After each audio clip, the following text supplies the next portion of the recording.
L'incendi dels Pirineus a l'Atlàntida.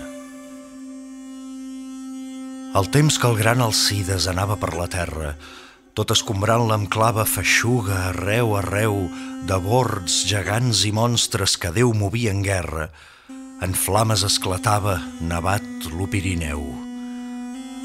Des d'on lo sol al nàixer ja daure ses boscúries, amb brams i cruixidera, l'incendi a coll del torb duia sos rius de laves a ronses valls i Astúries, sense se-li congestes torrents ni colls d'estorb.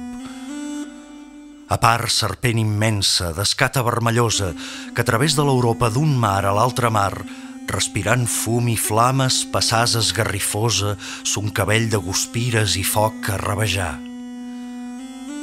De gom a gom, quan s'omple l'espai de fumarel·la i es fon d'un cap a l'altre la serra de cremor, sota el mantell de flames que l'huracà flagel·la, la terra dolorida gemega com un cor.